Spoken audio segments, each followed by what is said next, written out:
ជីវិតរបស់យើងបានប្រសើរអាស្រ័យយើងប្រឹងអាស្រ័យយើងមានចំណេះដឹងយើងអាចជួយគ្រួសារយើង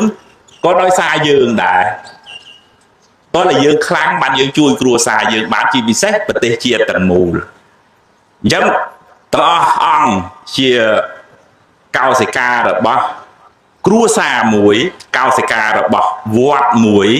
កោសិការបស់ព្រះពុទ្ធសាសនាកោសិការបស់ប្រទេសជាតិអញ្ចឹងត្រូវមើលឲ្យឆ្ងាយធ្វើឲ្យជាមនុស្សខ្ពស់កុំឲ្យវក់តែទូចេះខ្លាចតែវក់រឿងលេងហ្គេមលេងអីហ្មងនៅតាមវត្តសង្ឃឹមតែព្រះអង្គគ្រូចៅអធិការព្រះមេគុណព្រះមន្ត្រីសង្ឃជួយមើលបើវក់នឹងហ្គេមនោះមិនមែនថាក្មេងស្រុកយើងទេក្មេងស្រុកណាក៏មានបញ្ហាដែរលះបង់គោលដៅធំមកចាប់យកអាសេចក្តីសบายរីករាយទូហើយដល់អញ្ចឹងអត់អាចខ្លាយជាមនុស្សរឹងប៉ឹងជួយការពារស្រុកទេសបានទេហើយខ្ញុំកណាចង់ឲ្យគុណចាស់បងប្អូនទាំងអស់គ្នាមិនមែនរៀនតែនៅក្នុងស្រុកទេរៀនយកបទពិសោធន៍ពីស្រុកនេះទៅជប៉ុនទៅកូរ៉េទៅអាមេរិកទៅណាប៉ុន្តែសួរថាធ្វើម៉េចខ្ញុំទៅបានបើខ្ញុំគ្មានតំណែងតំណងអីផងហ្នឹងកុំគិតអញ្ចឹងមួយជំហានទៅមុខយើងមើលឃើញឆ្ងាយបន្តិច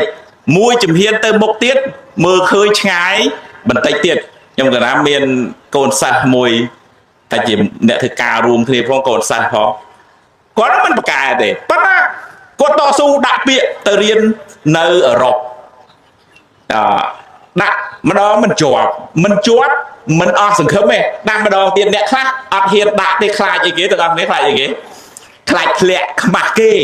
មានរឿងអីត្រូវខ្មាស់គេរឿងដាក់ធ្លាក់ជារឿងធម្មតាណាគាត់ដាក់ធ្លាក់រហូតដល់គាត់ជាប់បួកបានទៅរៀនបរិញ្ញាបត្រជាន់ខ្ពស់នៅអឺរ៉ុបអ្នកកូនអ្នកស្រែអ្នកចំការដូចគ្នាកាលនោះនៅបួសជាប្រសានដូចគ្នាដែរឥឡូវគេមកវិញគេមានមុខរបរការងារអីទៅចំណេះដឹងហ្នឹងបានមកពីរៀនសូត្រហ្នឹងទៅអញ្ចឹងបានខ្ញុំកណាលើកទឹកចិត្តប្រកាសណាគ្រប់ព្រះអង្គបងប្អូនទាំងអស់គ្នាពង្រឹងហ្នឹងដូចថាកុំឲ្យប្រៀបធៀបតែគ្នាឯងនៅនឹងមើលឲ្យឆ្ងាយស្រុកទេសគេទៅដល់ណាហើយយើងត្រូវប្រឹងធ្វើម៉េចដើម្បីជ្រោងស្រុកទេសយើងឲ្យបានរឹងមាំគឺធនធានមនុស្សអញ្ចឹងបើបានជាខ្ញុំកណាបងប្អូនទាំងអស់គ្នាគុណចាស់កុំសុំកលុំសបាយតែនឹងលេង Facebook តែនឹង TikTok តែនឹងលេង game តែនឹងអីហ្នឹងអត់ទៅមុខទេយើងអត់អាចអភិវឌ្ឍស្រុកទេសយើងបានទេត្រូវងើយមើលឲ្យខ្ពស់បន្តិចប៉ុន្តែកុំភ្លេចមើលក្រោមផងសម្រាមជួយបោសសម្រាមផងងើយមើលដល់ជើងមេឃភ្លេចបោសសម្រាមនៅវត្តអាហ្នឹងអត់កើតទេ